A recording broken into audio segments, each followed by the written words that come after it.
What's up, guys? Let's talk about, I'm really lounging in this couch right now. It's pretty comfy. It's comfy doing these videos at home. SEO nerd alert. This is going to be a video about a pretty deep topic in SEO. Chances are, if you're not really deep into SEO already, you're not going to find a ton of value out of this. Trigger warning, or whatever you want to call it. Now's the time to shut it off if you're not into super nerdy, deep SEO stuff. So if you are, join me on this adventure. I wanted to talk about something that is, I think, crucial. So I talk about brand awareness being a key component, a key ranking factor in SEO. And I talk about how if you don't have some level of brand awareness, you're probably just not going to be able to rank until you build that brand awareness outside of the least competitive of niches. And I've seen that pretty extensively in our work. But a few years ago, I think this was in 2017. I don't know how I missed this. I only just found out about this like a year ago, if that. SEMRush did a ranking factors study, which you're probably familiar with if you've made it this far in this video. And the problem I have with ranking factor studies in the past is first of all, they're all correlational. They're not causational. And we know that you can never, ever, ever, under any circumstance, ever imply causation from correlation. It's not the same thing. So what do studies do? Studies give us correlation. And so they point us in a direction. Essentially what studies do is they point us in a direction for exploration. We say, hey, that's an interesting correlation. Let's go see if that's true. Let's run experiments and see if that's true. And so they're useful in that way, but they are not at all causational. I think that's I really grind that point home because, I mean, if you read almost any ranking factor study out there, they all imply causation. Almost every single one I've ever read is like, like the conclusion is like, well, meta titles were the number one factor that we found. And so keyword in the meta title must be something you should do to get ranked. That's not a conclusion you can draw from correlation. So SEMRush did a ranking factors study. And like I said, I believe this was 2007. They looked at a list of ranking factors, and what they found was that the number one factor that determined rankings was direct traffic. If you look at the comments, I think on that post, and then also I think I saw these comments on Twitter as well, people were like arguing that direct traffic couldn't possibly be a ranking factor because Google has no way to measure direct traffic. How is Google going to measure direct traffic? Unless they're like spying on your Google Analytics or something like that, which we don't think they are. And so how could it be a ranking factor if Google's not spying on that? I think, first of all, that conclusion is just a misunderstanding of the difference between correlation and causation.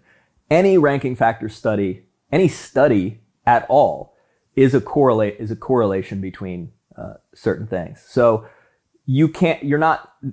any study is not concluding that direct traffic is causing high rankings.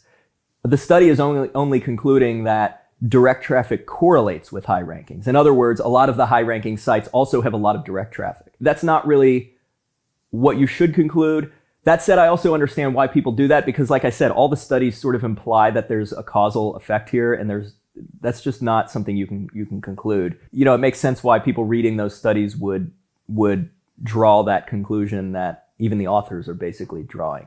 Now, I think in the SEMRush study, they were fairly careful to not draw that conclusion.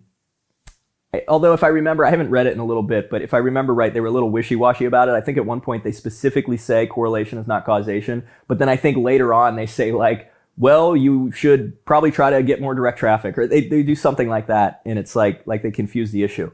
So I understand why people drew that conclusion, but you can't draw that conclusion from any study at all. All you can do is say, interesting, these are correlated. Maybe there's something there. Let's explore it.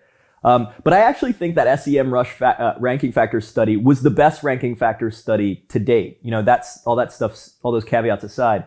And the reason I think that is because of the data source that they used. They used clickstream data, which is data from a company that essentially what they do is they install their software on millions of computers somehow. So like usually through like some kind of toolbar, or maybe they have like a relationship with software vendors where they sort of like sneak their code into that software, and that allows them to track what a bunch of people are clicking on at all times, what they're searching, what they're clicking on, what websites they're visiting, whether they're going direct to the website or they're going through search. So they can get all this data, and that's called clickstream data. And so the interesting thing about the SEMRush factor study is that they used clickstream data to basically do the same thing that everybody else has done, which is correlational study. The difference is using clickstream data versus everybody else looks at the top ranked sites and does the study based on those top ranked sites. So, looks at how many of the top ranked sites have the keyword in the meta title, how many of the top ranked sites have, how many backlinks on average do the top ranked sites have. Instead of doing the top ranked sites, they use clickstream data to get all of this information about the sites, and then also looked at how those sites were ranking in search. So they layered this extra data on top. And what's amazing about that is it just gives you that extra step. It gives you this measure of what people are actually doing rather than just looking at what's ranking. Because before, if you're doing a ranking study correlation, all you're doing is you're saying, here's a list of things I think influence rankings. How many of those things, how prevalent are those things amongst all the pages that are ranking in search? If my list is flawed, the whole study is flawed. That assumes that my list is the accurate list of ranking factors and that I'm chopping them up in the right way. I'm gonna find sites using the keyword in the meta title, even if the keyword has nothing to do, has no influence on rankings at all. Even if keyword in the meta title has no influence on rankings, I still might find that. That study is very dependent on my list, whereas that you have to come up with it in advance. And you still kind of have to do that, but the clickstream data gives you a little bit more information. And it goes into more detail too. We can't say how much direct traffic any of these other sites has using the old ranking factors study methods. But we can do that with clickstream data because we have that data point now. How much direct traffic are these sites getting? And so what's interesting about that study and why I think it's the best study to date is it does use that clickstream data, that factor about direct traffic. This is a great example of how correlation works and what I think is actually happening there. So it's not that direct traffic. It's not that Google is measuring direct traffic and then saying, all right, this site has a lot of direct traffic, let's rank it. Direct traffic is correlated with rankings because direct traffic is also correlated with other stuff that causes rankings. So what do sites with extremely high brand awareness have? They have a lot of direct traffic. Think about it.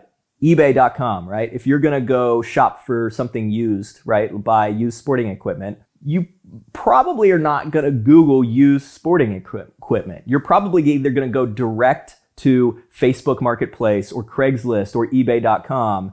You're not going to go Google used sporting equipment because you already know where to go to find that stuff. And that's because those sites have big brand awareness. So eBay.com probably has an enormous amount of direct traffic. And this applies to kind of across the board. I mean, there's some variation there for sure, but direct traffic is actually a fairly decent measure of brand awareness. And so what I think is happening and what I think that study's picking up in its correlation is that high brand awareness causes high direct traffic. But high direct traffic is not causing high rankings.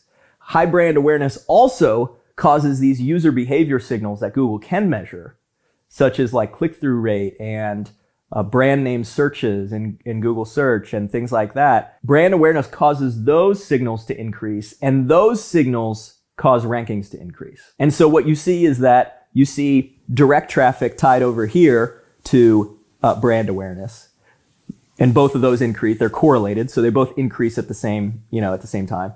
And then you also see brand awareness and user behavior signals increase at the same time because those are correlated. But the user behavior signals over here are causing the rankings. Okay? So that's why I believe that SEMRush measured or found an effect of direct traffic causing rankings, and they say it's a factor. If you step back and you realize that's just a correlation, what could be causing direct traffic that might actually be causing rankings? It's user behavior. Those user behavior signals are going to be much higher for brands. And so I think that's what's happening. And that's why I think that SEMRush study is the best study by far of ranking factors that's ever been done because it uses that clickstream data. Its data source is much better than anything else that's ever been used before. It's still not perfect. It's still a correlational study. It's still not causational. But I think it's better because the data source, the clickstream data, was better. There's another thing I want to say about that study, and that's that I think they kind of handicapped themselves out of the gate because they used some sort of like AI. What they did was just a fancy regression analysis. They basically drove in a nail with like a nuclear weapon, like totally unnecessary. And I actually think at first I thought that was just good marketing because AI is kind of popular and, you know, people are going to think that's cool. And so like if they use this special method of effectively just doing a regression analysis that you could do anyway, that it's gonna get more buzz and stuff like that. And that may actually have happened. But I also think that actually handicapped the study a little bit and led to people not really taking it as seriously as they might have otherwise. And that's because I think it sort of distracted from the whole correlation versus causation thing. And it's sort of like, I think people said, all right, well, we're using this AI to figure out what these factors are.